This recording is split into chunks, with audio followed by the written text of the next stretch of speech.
Joining us now is international affairs analyst Dele Ogun. He is in the UK. Dele, thank you for joining us on the program today. Pleasure to be here. Let's begin with developments from Ukraine and the possible new members that may be joining NATO. Finland's foreign minister says Russia's invasion of Ukraine was the turning point for his country, upending decades of public support for non-military alignment. Interestingly, Pekka Haavisto used to be an outspoken advocate of closer engagement and cooperation with Russia. What do you make of this turnaround? Well, there's a lot of groupthink going on in this world of ours, and groupthink is very dangerous. We need much more independent thinking. This is the problem with gangs. When you have a war gang like NATO that's so powerful, its raison d'etre is war.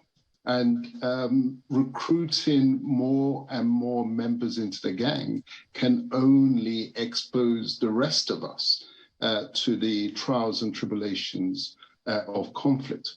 It's curious that it is now that Finland now sees the need to join NATO. I'm not aware of any action, overt action, or indeed covert, that the Russians are said to have taken against the Finnish people, such as to rationalize the sudden rush towards NATO's arms. What I rather suspect is that NATO, being a very powerful organization, has a lot of leverage, and economics is a big part of that exercise. And I suspect it's much more pressure that has been put on the Finnish government in order for them to align. We must remember that when Zelensky of Ukraine was running for office, the agenda that he sold to his people was warmer, closer relationship with Russia. What changed? It seems a remarkable echo of the Finnish position. As you just said, historically, they were always advocating a warmer, more constructive relationship with Russia. And then all of a sudden, everybody's changing course. Gangs are always dangerous. War gangs are particularly dangerous. And we are in a very difficult period where we need much more, many more non-aligned voices speaking out. I don't trust the leadership of this world to the European powers. They've been responsible for far too many wars between themselves, which have dragged the rest of the world into conflict over and over and over again. And it seems that we're at that crossroads once more. And there's a real prospect that other parts of the world will be dragged in due course. Pretty interesting analysis there. NATO chief Jens Stoltenberg is ready to welcome Finland and even Sweden warmly into the alliance, where, of course, members are pledging to defend each other. Do you wonder why, the same courtesy is not being granted to Ukraine? Well, Ukrainians have to understand that they are the sacrificial lamb. This is a nuclear chess game that is being played. And like in any chess move, there are pawns that you will sacrifice in order to make the larger strategic moves. Ukrainians clearly have been identified as the first sacrificial pawns, which would then make it easier for others to make the move into NATO. But my expectation is that if the Finns, because they do share a border with Russia, and they are a significant country, not like Latvia or Estonia. Those were not perceived by Russia as a threat, even though they do border Russia. If Finland, that is a significant state, was to make the move of joining NATO, you would expect consistency from the Russians in the same way as they've dealt with the Ukrainian situation. And Finland's application to join NATO will be presented before its parliament next week. There, of course, is the possibility that parliament might reject that, and this is what you would advise, wouldn't you? Well, it's certainly in the interests of the Finns. They've seen, do they really want what's happening in Ukraine to happen to them? The Finnish people have to sit back and reflect and don't trust their parliamentarians. Parliamentarians can be gangsters in these exercises. Once they've got the mandate, they go off and cut the deals and do whatever they like. It's really for the people of Finland to reflect and ask themselves, what is it that Russia has done to Finnish people, or what threats has it made to Finland in order now to justify the move into NATO? Because rest assured, as I've said before, if you are proposing to join a gang whose purpose appears to be war against Russia, and I say that because why was the invitation when Russia applied to join NATO?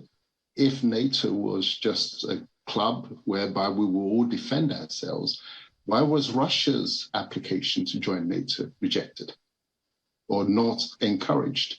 So it is a chess game, as I said, that they're playing, and the Finnish people need to ask themselves whether it would actually advance their cause to join such a war gang. Interestingly, we just saw a report about some Finnish who say that, looking at what is happening in Ukraine, they don't want it to happen to Finland, and so they are in support. But neighbouring Sweden, the public support for joining the alliance seems to be a little less enthusiastic. Why do you think this is the case?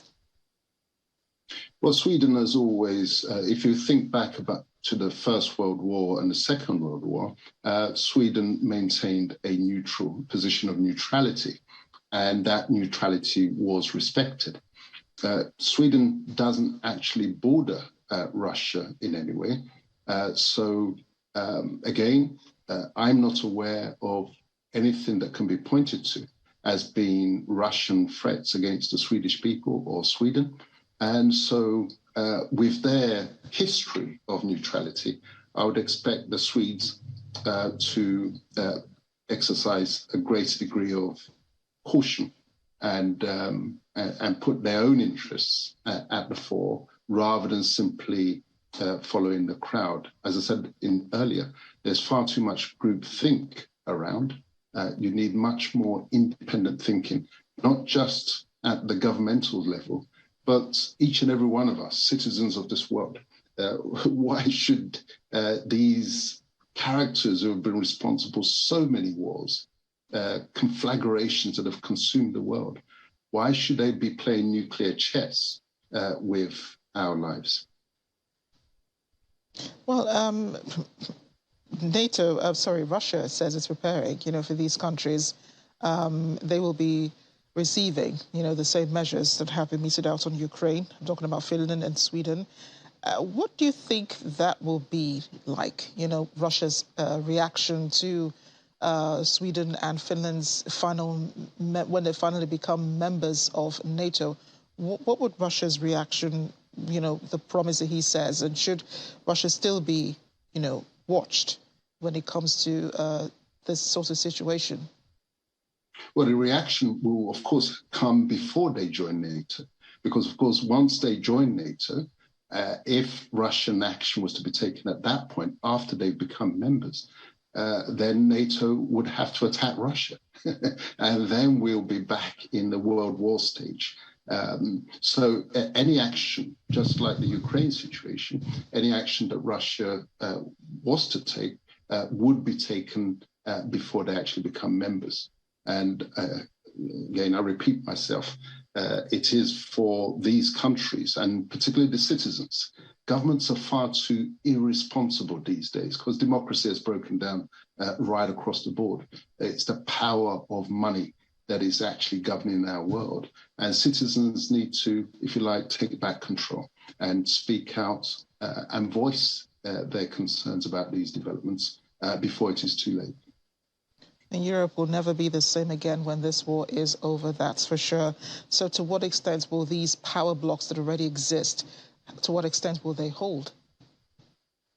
Well, they've gone, haven't they? Many things have gone already.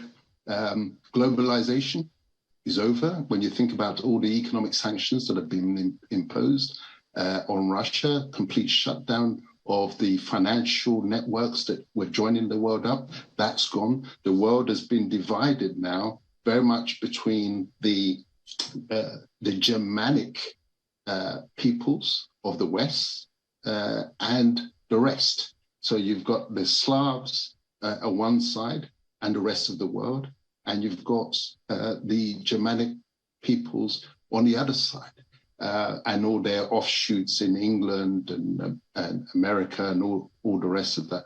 What they've succeeded in doing, they've moved the Berlin Wall from Berlin now to Ukraine. There we were all celebrating the collapse or the taking down of the Berlin Wall to bring peoples together, mutual coexistence, living in peace. And I remember the celebrations when the wall came down. But these characters have reconstructed it because war is their way of life.